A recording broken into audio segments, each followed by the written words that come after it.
Just get started. I yeah. think there's a couple of more people just coming in, but today we're talking to Neil about global account management and his insights of being one of the best global account managers there is.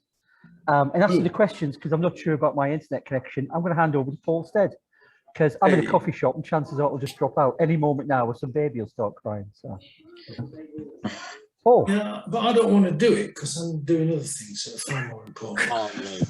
Right, so let's start with one that's Neil. Yo, account management. What is the point? What is the point? Well, the point is that when, for us especially, but a lot of people, once the sales guys have done their smoke and mirrors, there has to be someone that can actually, keep the client happy and work with them to fulfill what they need to do. And who's that? Well, depending where it is and who it is, there's myself, there's Mel, and a few others here that do such a good job at VPRESS. But no, but really, give us the right answer. Who's taking care of people? Well, this is the point. Like, we need a name.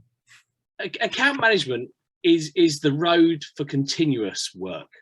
It's, the sales guys can do their one-time job, but the account managers, they're there forever. Do I have access to muting? Can I actually mute him from saying things that I don't like? Are we allowed to do that? Neil, let me ask you a question. If it sounds like what you're describing is that it's the salesperson's job to bring the account in, and it's your job to maintain it, so that the salesperson is free to go out and bring in more work. Exactly. Okay. Exactly. Noting the trade is high-o silver away.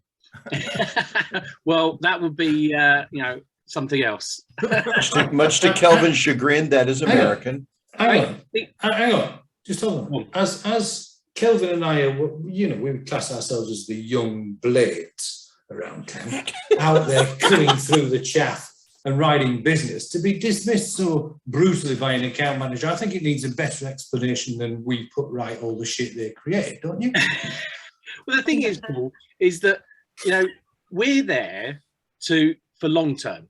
We're there to encourage and move clients forward on a journey through the years. That is our job. Okay? What's the difference between an account manager and a CSR, a customer services representative? What are the differences, or are there any? I think the CSR role is very similar, but in my experience, I find they're not as one-to-one. So I have a range of clients that are my clients, and I work and develop them and cultivate them into long-term clients, where I think the term with the CSR is more, they're like a group that handle all clients, and it's a pot. Whoever you contact is who answers the phone or answers the email as a group. I think that's the difference, in my opinion. Are you a cost center or a profit center? For me, I would say I'm a profit center, because I can actually generate an awful lot more revenue as an account manager and developing a client than a cost to VPRESS. So are you paid If you want to speak, hand up, please. Miss Swanston's got a hand up. She's been up a hand up what, Lucy? Paul? Like that. Lucy, what were you about to say? Lucy? Do you not think account management encompasses selling then? Or do you think it's down to the salesperson to ultimately get the first transaction? Is it yes, you've got to nurture it, but do you not think as an account manager you're responsible for selling add-ons, being inquisitive, providing innovations to them, so you can not only manage that account but actually get them to spend more money to grow it? And that is exactly why I say that I'm a profit center rather than a cost, because my role is not just to talk to a client and say, buy this, buy this, buy this. My role of an account manager is to develop a relationship with a customer and a client, and nurture them into wanting to spend more with the company. I think is more the point. Before we go to Warren, Joe Cooper, you made a comment in the notes about. Do you want to explain that? It's always, I think it's because I probably still take too much control from when I brought business in, because I don't like to just dump them. So, but I do find a lot of the account managers I've worked with, if there's any situations where there is an error, they send it back to me and go, can you tell them that this isn't going to happen?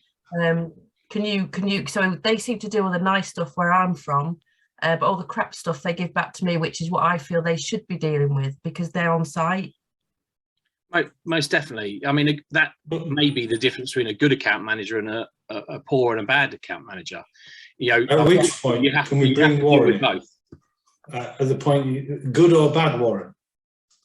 Listen, I think this whole thing, it's a fine line. It comes down to the company. It comes down to the way the company operates, because there's plenty of sales people who manage the account, who service the account and get more business. And then you got plenty of salespeople who are lame and useless. And then the CSRs talk to them, build the relationships and get work from them, right? So we could talk in the ideal situation and what the characteristics of a salesperson is and that what a CSR person is, but they're all a bit of an overlap. And the person who's, from my experience, the person who wants to talk and sell, whether you're the actual rep or the CSR, is doing the job. Well, yeah, that's well and good. Let me just say one thing about it. Hang on, Robert. Mark, wait, Robert, did you put your hand up? Mark, yeah, right up. Someone has to call your name so you could talk. Stevenson, speak up, man. Can I talk now? Thank you. So Neil, are you on a quota? Do you get rewarded, paid for the deals you bring in? A bit of both. Go on, clarify. Well, I wouldn't want to clarify it. That's part of my my account manager role of the mystery. Yeah, of account exactly. Exactly. No, I mean, you have to, you know, anyone has to be incentivized at some level, but whether that's incentivized highly or whatever, it all depends on the situation, doesn't it? Mm-hmm. You know, my role at VPress is obviously going to be different to other roles, but from experience over the years, I've done a lot of other print job roles because I'm now third generation in the print industry of my family. So I've learned a lot of the tricks and the trade in the print industry, which I feel is one of the advantages I have in the role I now have. Even though it's not directly in print, pretty much all of my client base is print related. Okay, we'll go to Robert and then back to Paul Sherfield. So Robert, okay, yeah, I want to do a bit of a hypothetical. Let's say that you have an existing account with an ad agency and Neil is managing that account. Then the ad agency gets a new account. They have a whole new range of business that'll be coming in. Is it the account manager's job to go and get that? Or is it the original salesperson's job to have that relationship to one, know that it's coming in, they're bidding on it, that they win it, and securing that account, and then doing the handoff to account management? Just trying to get the sense of the structure. Well, in my perspective, if my client is the ad agency or marketing agency, I'm there to support them to win that business. Okay, Lucy, is that how your agency works? Is you expect to work with a salesperson or with an account manager when you get a new account? No, we're a customer of VPress. So if I have an opportunity where I think we could add value by using web to print, then I'd tap up Neil for ideas, or I wouldn't. Well, I meant more generally. I wouldn't go to Kelvin, definitely. I meant generally, not specific to VPress. But in general, I'll always go to within our supply chain, whether it be media buying, web to print, buying print, anything that would encompass whatever it was that we were tendering for. I'd go to my account manager. I guess there might be exceptional circumstances if, it is a really huge opportunity where I think, from a collaborative point of view, the supply chain all needs to come together. and yeah, you'd probably bring in some more senior individuals to carry a bit of weight, possibly. But yeah, no, I would overall go to. Wouldn't Can I it ask Paul Sherfield to chip in now? He did have his hand up before. Oh yeah, Please. Space, I would go to Melanie, I think. But hi, Melanie. We haven't actually met. I don't like Melanie. Yeah. I don't like Melanie. Paul. Harsh.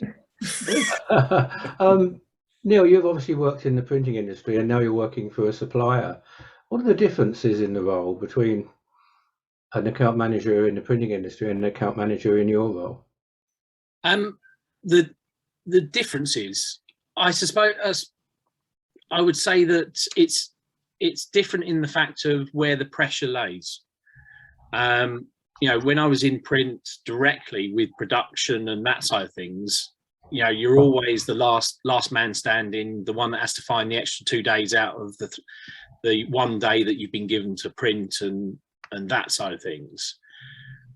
Where I am now, I'm in a position of at the front end, and a lot of my conversations and my work is in relation to setting up systems, which is at the front end to receive work going through to production. So definitely a different end of the sort of spectrum within the print industry, I would say. Yeah, because interesting, because when I was running a sales force through the 1990s, we used to have designated account managers alongside the salesman. And we used to make sure that the salesman and the account manager were talking one-on-one at least once a day about existing accounts, new accounts they were going after.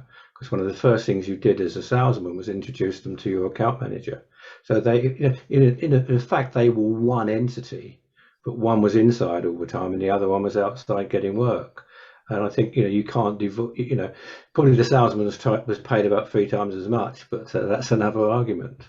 Yeah. And it's not 3 times, it's 5, and we're worth it. Mel, but there's a reason for that, Paul. There's a reason for that. The salesperson experiences a tremendous amount of failure in gaining the accounts that they get, and the account manager, is handed an account that is, in place. So there's a huge difference in what their tasks are. I wasn't arguing. I was on that point. I was the one that earned 3 times as much. if a salesperson isn't experiencing a high level of failure, he or she isn't doing their job properly. Yeah, I would agree. Right, Mel, that is my experience. Mel, you had something to add. There's an alternative. There's another account manager, and probably far better than Neil anyway. What would you add? I mean, I agree with Neil. Done. No, there we go. That's it. Yeah. You kept your job. Good. I didn't have my hand up, but it's different for every company, isn't it? I've worked in both scenarios where we'd work alongside the reps, and the reps you'd have to pass, inquiries back to the rep if it was their account. And then I've also worked in this setup where, it's handed over to like Neil and I and the account management team, and then it's our job to take it forward. And I've seen many a situation over the years where customers will stay and return and give more business because of this service they get. Not always necessarily on price. I know that's another subject, and that's but it is keeping a customer happy. It's not always easy, is it? Let's face it. And there is a skill to it. I think not everyone is cut out for it. Before we move on to what should actually be the second question, thank you, Mel. Thank you, Elizabeth. You work. You're probably a SAM, aren't you? A sales and an account manager. Is that reasonable to describe you that way or not? Do you do both? I do a bit of everything. I also do operation and production. So yeah, I get pulled in as and where I need to be.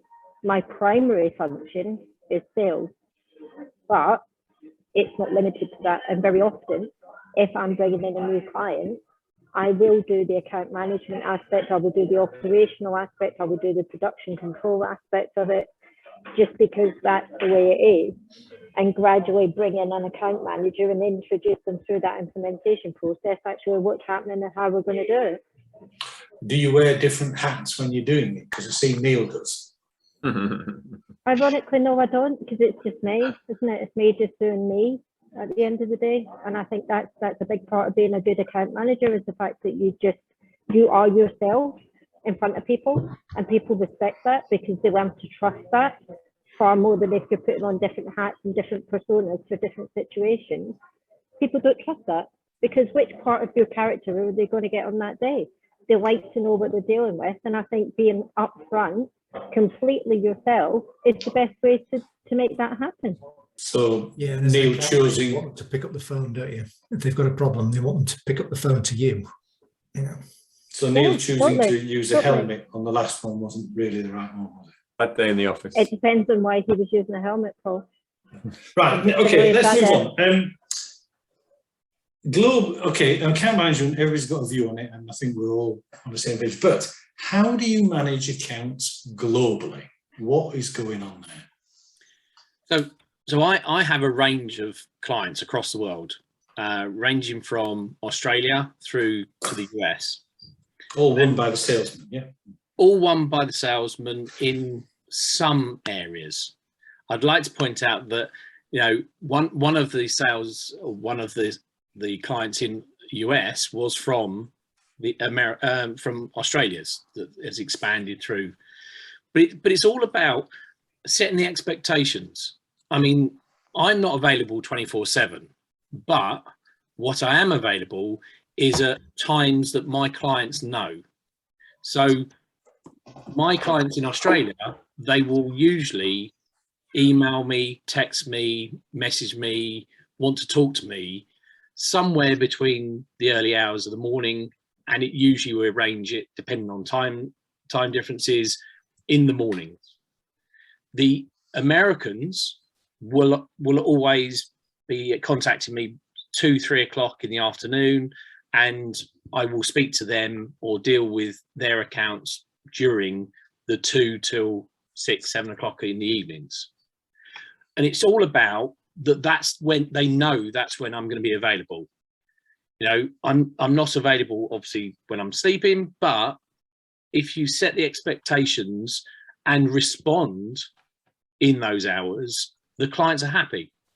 If you get a client that contacts or sends a message or however they communicate at, I don't know, 9 o'clock in the morning during the UK, and I don't get back to them for 2 days, that's bad account management. And they aren't going to ever then want to speak to me or try and contact me if I never respond to them. My principle is it doesn't matter what it is, whether it's good news, bad news, or anything, it's all about getting back to the clients. And if you can get back to them at a sensible hour and arrange either a phone call or a WebEx, if it's a real issue that needs to be dealt with, it's all about dealing with expectations. Do you think account managers will be around forever, or is it a short-term type of role? Is it a long-term or a short-term role? If you're a good account manager, I think it will be a long-term, and it has to be a long-term because that is the principle of the role. The role is to make sure the clients are with you long-term. You know, you can if you have, again, you know, difference in our industry as such compared to sort of printers and so on, but if you've got a salesperson that is taking a job and trying to nurture an account in that way by receiving jobs and so on, rather than you have an account manager that actually should be contacting them irrelevant whether they're sending you a job or not.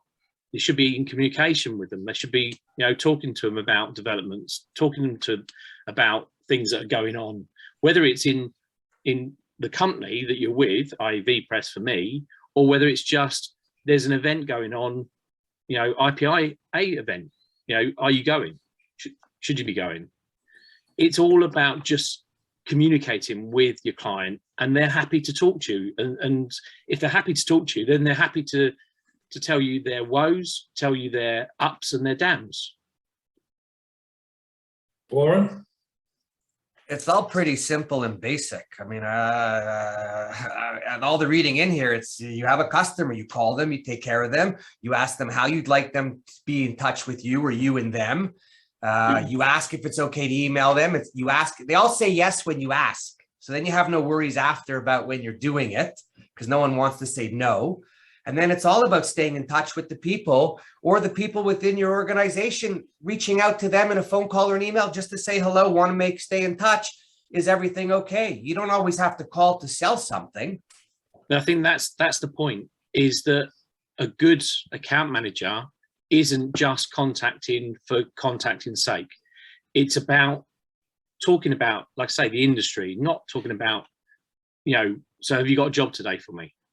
It's just having the chat, especially at the moment. I mean, at the moment, there are companies that I talk to that I will sit for half an hour listening to the woes, because some of my clients are really struggling, but they just want an ear to offload on. And that's why I'm here. And I can, you know, I'm there. I can reassure them that, you know, they're not alone. There are lots of companies struggling. There's lots of companies that, and then it flips over to, you know, I have conversations with clients that are really upbeat, really excited. Is there something that can be done? You know, can your system do this? Yes, no, maybe, you know, etc. But it's just being able to have that conversation about anything, and they're happy to have that. So I've always thought that if you're going into sales, you need to have a psychology degree, because if you have a psychology degree and you know how the brain works, you know how to deal with people. It's not that complicated. I think we complicate things with I guess maybe just some people don't know or are too lazy or don't care.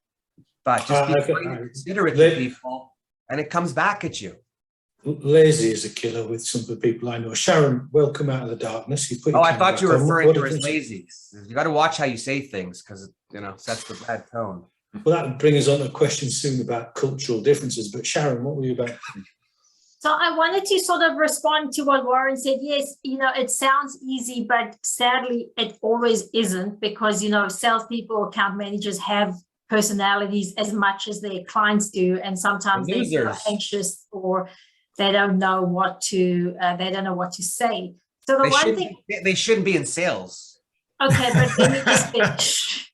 But the one thing marketing can do to help is that we actually create reasons for you to call the customer, which are not, do you want to buy something?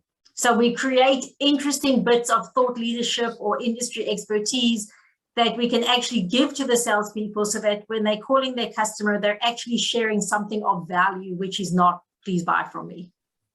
And I think that's where the marketing piece helps in this scenario.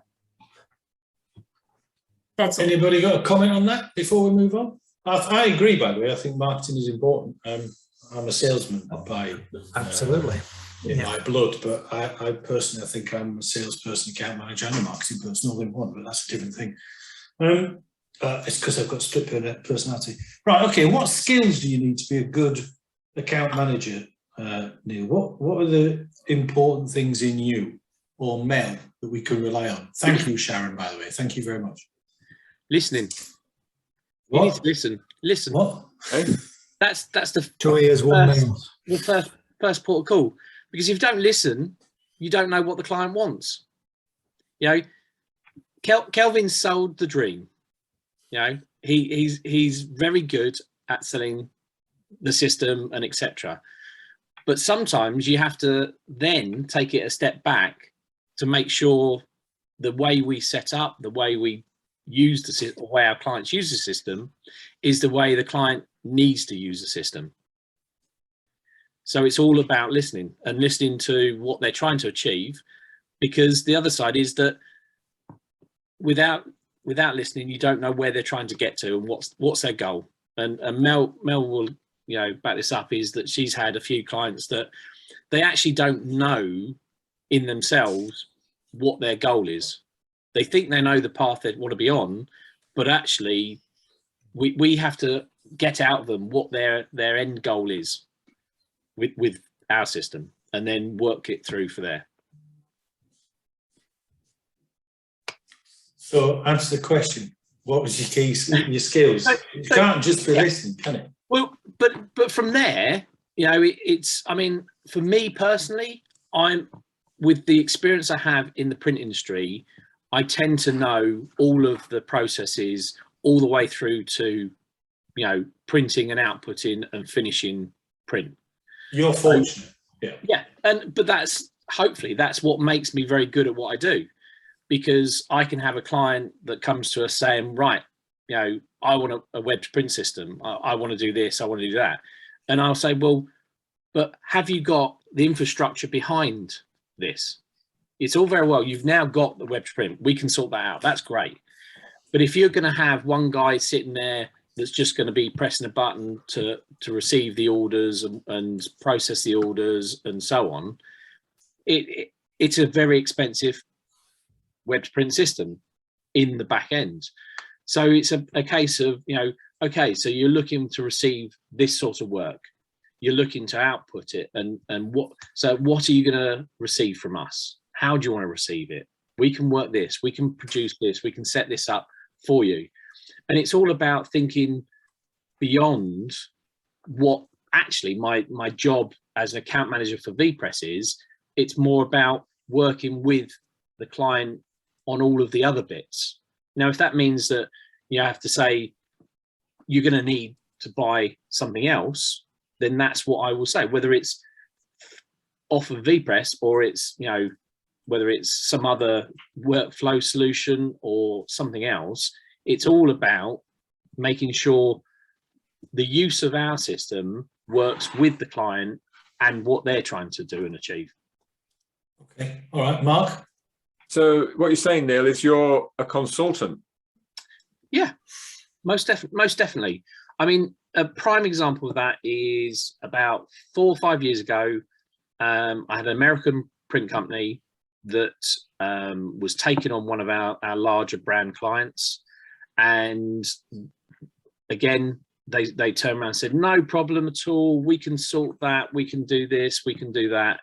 And I said, well, you realize the potential that's going to come through this, and you know, it's going to be anything from 400, 500 orders to a couple of thousand a day coming through, and you know, we're happy to do integrations, sort out workflows, whatever you need to achieve. And they said, no, we've got it all down, no problem at all, no problem at all. Probably about 3 hours into go live, I got a phone call from the printer saying, we are absolutely under the cosh, snowed under. We don't actually have any sort of MI system. We don't have automation. What are we going to do? And so we worked through what we could do out of the box and provide the facility of automatically downloading the artwork, automatically downloading orders to print on a little desktop printer. So they literally were not having to deal with any of that side of things. And the printer was not even a client. They were just receiving the work from our client and our brand. But, you know, there was 2-3 hours of my time, plus probably more, to make sure that our client, their work going to this printer was facilitated. So in that case, Kelvin didn't do his job up front, but we're not surprised there. G, what have you got to say? Well, I was going to say, Neil, so isn't this some kind of, I mean, you mentioned expectation, isn't this customer expectation management? I mean, clearly in the role that you're at VPress, this never happens. But you can imagine that certain unscrupulous companies, you would have salespeople who are overselling the product and over-promising. And then you're coming in to set a realistic expectation of what can be done and the infrastructure that needs to be placed in place. And also I'd say that obviously, like we said, it depends on the role, it depends on the customer, it depends on the organization, it depends on what you're selling. But also I've found that CSRs, or you know, whatever you want to call them, tend to be more trusted by customers than the out and out hunter-gatherer type salespeople. And it may be because of the frequency of communication. And that's where, I mean, you mentioned the word nurture, right? So, you know, upselling down the line, you know, in marketing, we'd say sort of top of the funnel type stuff, things that salespeople with a capital S, if you like, right, wouldn't be concerned about because it wouldn't feature in their 30, 60, 90 forecast, right? It's further out. Yeah. So part of your role is nurturing, is keeping those customers on the boil with things that you've heard and then bringing that up further down. So And then I noticed, I think it was Robert mentioned about a CRM system. I mean, do you log these things, the conversations that you've had, so that you can revisit them when you speak to the customer next time? Yeah, so we use a CRM system that all of our communications with a client is monitored, and that's not only for the information gathering for upselling or whatever. That's also to monitor the time that we are using against the clients, and to make sure, I suppose, that clients are profitable. And there is a means of reporting, how long have I spent with this client, to make up my day. Be aware the popular press have landed, so can we stop that conversation about where all the money is, because he may be writing it down. Mark? So Neil, you're talking about how you fill your day. Do you grade your customers, A level, B level, C level, and do you say to yourself, if I've got the choice, both are demanding me something really hard, it's the C level guy I'm going to let down, and the A level guy is going to win? No, yes, they are graded. They're graded on how often I should be communicating with them, and how often I should be making contact. But if I receive two calls from two clients all needing my help, yes, I've got to work with them to be able to manage who I deal with at what time. But I'm not going to be saying to a client, well, you'll have to wait because I've got another client to deal with. You won't say it. It's like saving your favorite child from a burning building, isn't it? You've got to pick one. Yes and no. I mean, again, it's all about communication. If I've got the relationship with my clients, they will be hopefully fairly honest with me to say, I need this sorted by then, and then we can manage the expectation of timings and etc. And I've not yet, in the seven odd years I've been with VPress, had a situation where I've had to offload a client's project or something because I can't do it at the same time. But there is obviously the ability to do that within VPress, but I've never had that situation. You have a client that's jumping up and down, or they need a demo with one of their clients today. Okay, when do you need it for? It's going to be at, there you go, see, the phone's just now. Being, obviously a C client, that one. but it's all about, having that relationship. If a client says to me, I need a call at 4:30 and I'm available, I will be available for them. But that hopefully they are, again, the relationship's there, that if I say I'm not available, they know I'm not just trying to fob them off. I am not available, and we'll work to, okay, so I'm available at 5:30 or 6 o'clock, or, does that not fit? 6 tomorrow morning, if that's the time zone that needs to be dealt with. It's if it's sympathy you're looking, you're talking to the wrong group. You're not getting anything. Lucy's at it at 5 Working at a.m. She don't give it. 6:30. When you say you're starting at 6:30, Lucy's having lunch. Honey girl, tell Can't her. believe it.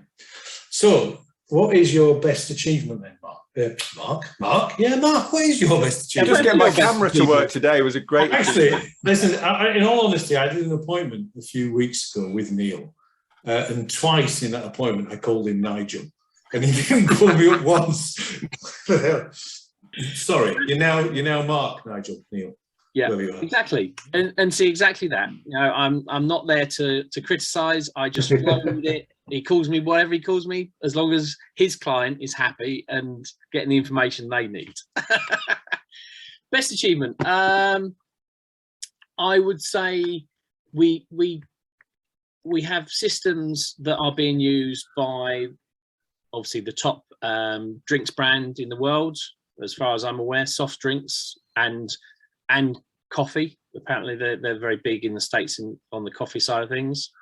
You can't mention the name on here. There's no advertising ban in this place. Yeah. And also I've got the biggest brewery brand in Australia using the system day in, day out as well. And both of those were quite hard work, but they love the system now. and the brewery brand in Australia actually changed print providers and insisted that we remained. So they actually transitioned our software and system over from one print management company to another. So, And your biggest failure? Because you can't have one without the other.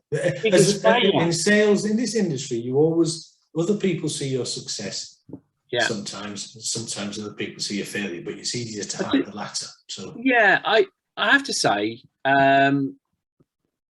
it's a bit of, whether it's my failure or failure of being in the account management, is clients not sharing, not making us as account managers available to their company. But, you know, if you can't break that standoffishness of your contacts and they want to remain at a distance, and the only person you're allowed to talk to in your client's company is them, that I think is a really bad situation, and you know, it stops the ability to hear other people in the client, which means it stops the information being passed through and worked with. And I've got a couple of those. There is a couple of those that I've had in the past. excuse me, I was distracted by all the nonsense in the chat. Yeah. I'm trying to listen to you and reading those lunatics. So look, cultural differences, right?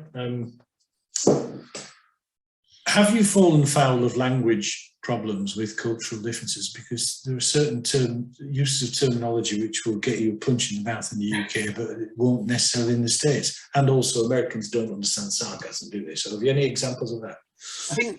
I think I haven't fallen foul of it in so much as I'm fairly neutral when I'm talking, especially to new clients, because that's when you first find out where they lay, what sort of standing they are.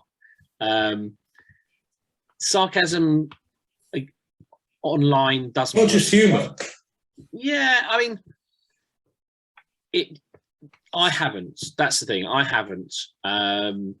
So I can't really comment on that. In the past, in other jobs, most definitely, I've fallen foul of it. I thought it was very funny, and even I've had a job where I've got into trouble legally, in so much as I did a fantastic mailing that I thought was really, really good, and I put a fake stamp on the mailing, and I had the Royal Mail and a few other people knocking on my door in the fact of classed it as forgery, and that I was representing, even though it was a pink stamp with a postage mark over it, so it looked like it was all genuine or whatever, but apparently that's not allowed. So that you get a bit touchy about your copying currency as well. We've reached a point with questions that we've finished what we structured with, but I'd like to take this little conversation to a different slant, if I may, because Dylan's been very quiet, and Dylan is our token young person who usually comes up with something. Dylan, when you're listening to all these old grey-haired old farts talking about their experience, do you? I mean, I make notes when we do these things anyway. I'm a copious note maker. Do you learn anything from this experience? Have you learned anything from this that's helping you with your future roles? I mean, I feel like everything that you guys talk about has general application, whether I am consciously aware of it, like, oh, this, I can apply this right now, or whether it's something I'm absorbing to use later. It's not like I'm sitting here like, man, these guys are just rambling, and I'm just here like, well, they are. Like whittling a broomstick. But here's the question for you, Dylan: is do you think that my role through the generation, once you come into the industry and you're in the industry, is the account manager role going to be needed? What's your view? Is it still going? Are you still going to want someone like me that's going to chat to you for whatever reason, and keep the lines of communication with a supplier or a client, vice versa, open? Or is it going to be so much more digital that, you know, you could have an automated AI person, or not a person, a computer, just answering questions at the end of a text message or something? I think that the role of an account manager isn't going anywhere. I think that you can make computers so sophisticated and they still can only do so much. And communication is just such a key aspect of any business that a lot of people honestly have difficulty with. Having somebody to organize and manage that is really important to prevent unnecessary breakdowns that really stop things from getting done. I really agree with you there, Dylan. I absolutely agree with you there. Yeah. Like my dad was watching a video the other day of I don't know if you've seen Lucy the robot, I believe is the name. They've got like a mannequin kind of face in the front. Like that's a very advanced AI, but it can still only do so much. And that's like some of the most advanced we have right now. We're nowhere near anything like that for stuff like this. Like we have very simple bots that are coded to respond to specific questions. When you ask them they don't know, they're like, I'm sorry, I can't help you with that. Would you like to speak to a representative? They forward you to someone anyway. There still has to be someone to answer the questions that the bots just can't understand.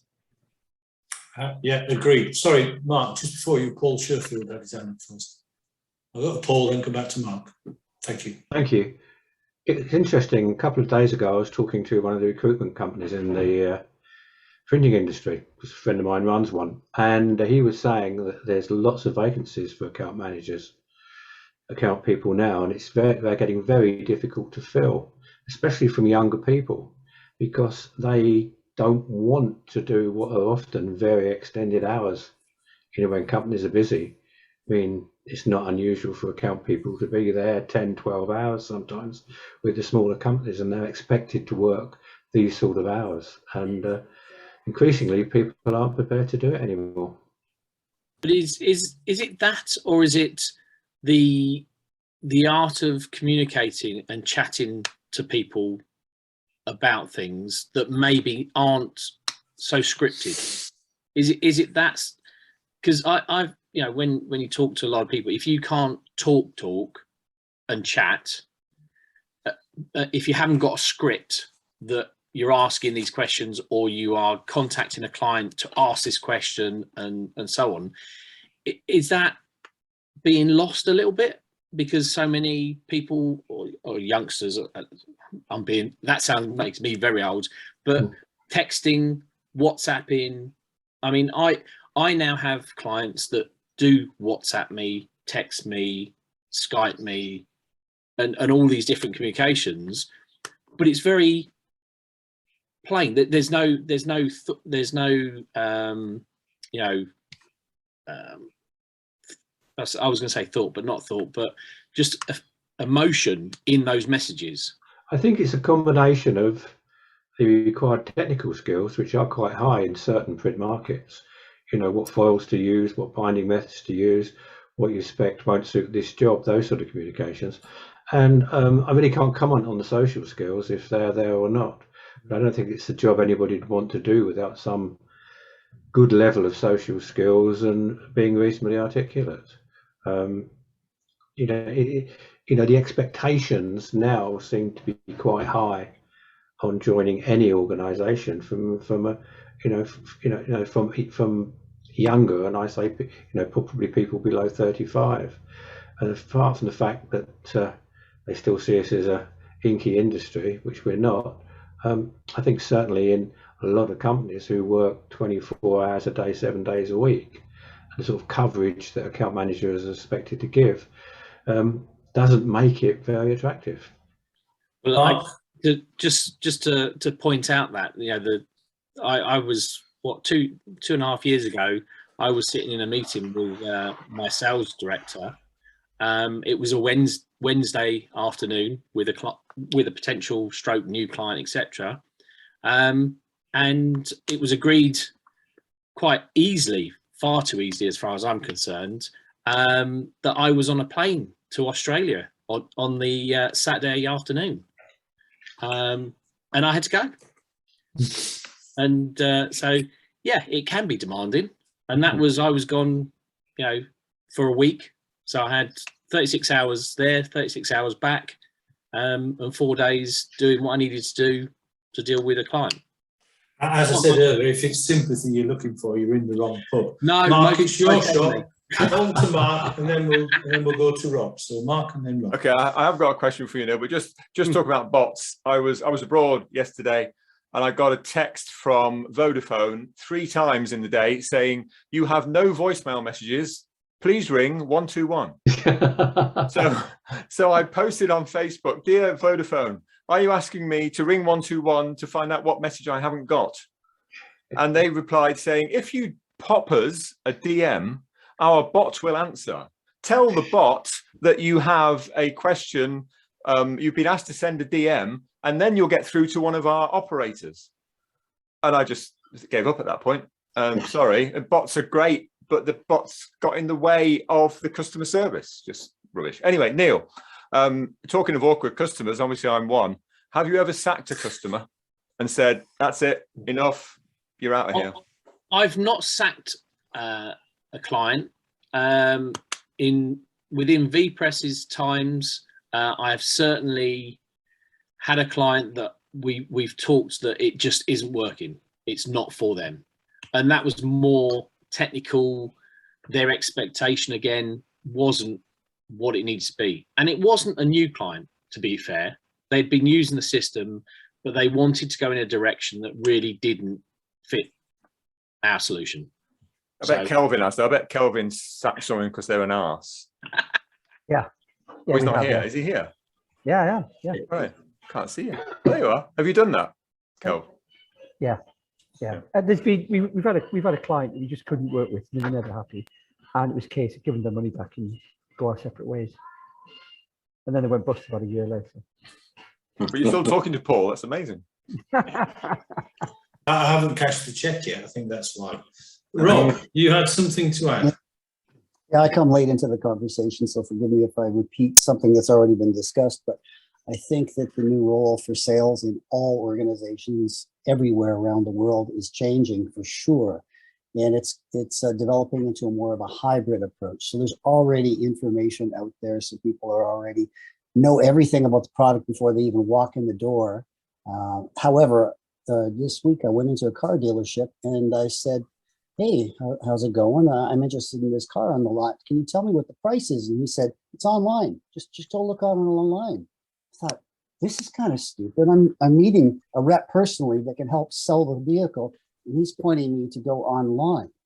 And I went into a store. Same thing happened. I said, "I want to buy this product. It's on your shelf." And he goes, "Well, look online." I said, "Yeah, it's right here. It says it's in stock in your store." "Oh, I don't see anything." "Oh, good luck." And that's about it. So I think what's happened is there's much more information available online, and it's incumbent on all manufacturers to post it, to publish it as much as possible, possibly have a person available on a chat line, but then have the sales rep know that this information is there and use it to another level. And their involvement is much more personal, much deeper, different types of questions. The product information is already there. And so, ask a few questions. Have you been to our website? Have you seen this? Well, let me tell you a few things, and you really have to be cognizant of what's online, what's available, what the customer's already seen, and then engage differently. And to be honest with you, I think it's going to mean there's going to be less sales reps because there's more filtering that goes on in the front end. So when you get a lead, it's usually a hot lead and you're working on it. Whereas a sales rep, 10, 20, 30 years ago would be lucky to get 5 or 10% of what they call on. But now when a customer calls the sales rep, it's like already 80% there. So the digital revolution has allowed for filtering of leads and getting qualified leads. Neil. Yeah, I mean, this was why I asked the question to Dylan was, are our roles going to be here? But I think if you have an employee in the sort of account management or sales role that's knowledgeable, passionate about what the role they're in, they're going to be enthusiastic about talking to someone. It's the people that haven't got maybe the ability to talk to strangers, because I do come into contact with quite a few people that can't talk to a stranger, talk to a person, and that is definitely a downside. You know, if you've walked into that car dealership and that person isn't used to having someone walking into the car dealership, so they don't have the ability to just talk and have interaction with you, that is what they're going to say. Go online. They don't want that interaction. But if you get someone that can communicate, is passionate about what they're doing and what they've got, you should never have a problem. So that rep was salaried, not commission. The second dealership I went into was commission, and the guy bent over backwards. I don't know which I prefer. I actually prefer He the bent the wrong way. Sounds like you had a lovely time. I think, do you know what? I think we're creating a monster with Dylan. If we're all fortunate, in a few years' time, we'll read about him absolutely raping and pillaging a base and making a bloody fortune. We'll all be able to sit back and say, "You remember him in the pub? He was writing it down, wasn't he? He was listening to it." Yeah. Look, I've got nothing else to add. I've exhausted on board. Account management is just it's what the children do, isn't it? It's not what the grown-ups do. But I'd say that because I'm a salesperson. Reality. I personally think that every single one of us, I know Elizabeth is, because I've watched her in action. Good salespeople are account managers anyway, and are marketing tools in their own right anyway. But we all need somebody else to talk to, and I think every single member of the company should be, in some respect, an account manager or a front for that organisation. I haven't got the patience to do what you do, Neil. I couldn't. I'm a bit like Kelvin. I'm out the door and down the road. It's pretty impressive stuff.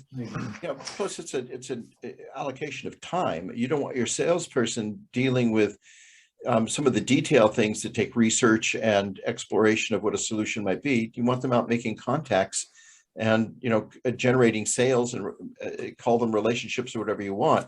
That's their job. They need to have the time to be able to do that. Burdening them with too many of the more administrative tasks kind of kills the purpose of what they're there for. I mean, this is why commission is paid, is for the people who are aggressive enough to go out and create those, or assertive enough, however you want to put it, to create the relationships and convince people that that they have a solution that they should acquire. So I think account management has its place, and I see a distinct difference between account management and what a sales role is. There is always crossover, but one is looking over the shoulder. Come on. Sorry, I was just saying thank you to Karen before she goes. She comes and joins, doesn't say much. Next week you've got to jump up and say something. Just something that was actually never said was actually the discussion of when should account managers take over. And it's something that we do at VPress, I think, very well, in the fact of a lot of the time the account managers start while the sales process is happening. So Kelvin and so on will look to actually bring us in to hear a lot of the backstory, but the information from the client before even the sale has happened. And I think that we've learned over the past, and Kelvin, correct me if I'm wrong, that we've learned that over a fair few years, that the sooner the account manager is involved, actually the better. Learn that the hard way. I've never had an experience personally of having an account manager behind me helping with all of this stuff, so it's kind of a novelty to hear it. But there you go, different industries, different things. We've reached the hour. We've got nothing else to add. I don't know what we're talking about next week because I don't read the bulletins. Next week it is. Thank you very much, Robert. Next week is Lucy with the marketing campaign. How to build a marketing campaign. the secret sauce. So a few people dropped off to go to the meetings. Once again, everyone, great to see everyone. Sorry, I was at Motorway Services on the M1, but next week I'll be back in front of my PC. Great to see everyone. Everyone take care. All right. Okay. Yeah. Cheers, Bye. Kelvin. Thanks. Bye. Guys. Thanks. Bye. Thanks, Neil. Neil.